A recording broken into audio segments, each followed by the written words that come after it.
Willie D Live. When the people that are on YouTube, they're talking about being smart, and I'd be like, but how much of your ad do you get? And nobody knows. So what's smart about that? Yeah. You know, that's why I'm like, if I can't tell you how much is being made, I'm not doing it. I'm getting robbed. In my defense, not you. I'm not don't smart. take it personal. Hold on. Yeah, don't take it personal. I got to, because the people probably gonna get in the comments and be like, So I'm just gonna go ahead and say this. I ain't trying to be smart. I'm acting like I'm trying to get smart. I'm trying to be smart. I'm just trying to be smart. I ain't there all the way. But that's I'm not there all the way. I'm trying to be smart. But you're absolutely right about that split. You know, it's ridiculous. But at this, so it's either you deal with it, or you go do your own thing, or you just quit. You leave it alone. And quitting is not an option, right?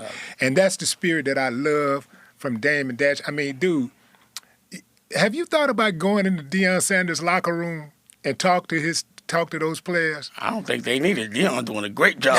But he still brings people in to inspire, to motivate the if players. He asked me, I would definitely come to it. It's a high place to be right now. I'm putting it out there right now, dude. Like, a person sit and listen to you for any amount of time, dude, man, you're going to feel like you can do something. I mean, you make a midget think he can dunk a basketball.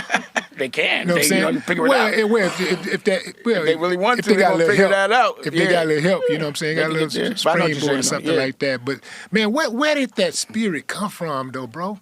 Like, was there a person in your life that you looked at and said, I want to be like that guy, I want to take some of those attributes that he have or she has and, mold this person that I want to become? It's a collective of people. So it's like, I remember who I looked up to when I was in the street and why. It was a respect that came with honor that I really liked a lot. And I was kind of like, I'm born into a family that didn't take L's like that. So I've only seen W's from my family. I've never seen anyone in my family get bullied ever. I've only seen my family bullying, white or black. So I never saw abuse happening this way. I only saw it getting administered. You know what I'm saying? So it was like, anywhere, anybody in my family generally has somewhat of that kind of an energy, but I was able to go get myself educated because they put in so much work so that I didn't have to do all the shit that they did. And I still chose a different path for a little while just from instincts. But I knew that when I went to, like, private school, I was around white people young, and I wasn't impressed. And I saw how they were impressed with me. So I was like, I actually thought, I was like, damn, I must be this strong because I'm black and they're white. I wonder if I could be this strong around black people. And that's why I hit the hood, just to prove to myself that, and unconsciously I was insecure about it. I wanted to know if these hands worked with black people. I thought it was just because I always thought it was just because they couldn't dance.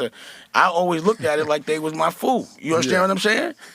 So I'm like looking at it, I'm like, why is y'all thinking these guys are tough? Like, that's why I used to get at Harvey Weinstein, and you see, I'm the guy that calls those guys out. Right. So I'd be like, how y'all think this guy's tough? And y'all, you know what I mean? I don't get it. So, there were things that Russell did that I liked a lot. There was things that Muhammad Ali did that I loved. I observed him. There was things that Martin Luther King did that I loved because he was beefing in the town that it was going down. He was in the church while I was outside talking. It's easy to talk about white people when they're not in front of you and you're not in the battle. I might not be so strong in Alabama or whatever, you know what I mean? But he was there like that, and I liked the way he got people. I was like, how did he get black people to get just hit and watered down? It was such a genius plan to embarrass whoever was abusing them by not hitting, because I know what it's like. It's like if somebody hit me soft and I knocked them out, now I'm the bad guy just because I defended myself. So it was like, how did you get a whole lot of black people just to, understand the strategy in that? And it worked so well, So, and then there was Farrakhan, Farrakhan taught me about farming. You know what I mean? Like, we've never talked about the other stuff. We just talk about why is it that we don't learn how to grow our own food? How do we trust our oppressor to feed us? And why is it that we got to eat all these GMO seeds?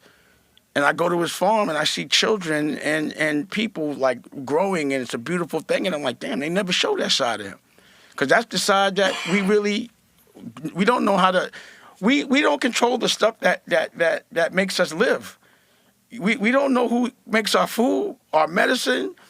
You know, we generally don't own our buildings. We're here. We're just renting life, and that's the way they want it. And we're not conscious of that. You know? Some people be like, man, if there's a war, whatever, I'm going to just go be a farmer. Man, I lived on the farm for 2 months or a month just to observe. That is not an easy thing. You can't just say I'm going to be a farmer. That's like saying I'm just going to be a rapper and get a platinum record, or I'm going to just get in the music business. It's a lot of different elements there. So we have to learn the fundamentals, and we can't forget that in history we were winning, and we can't let them erase that.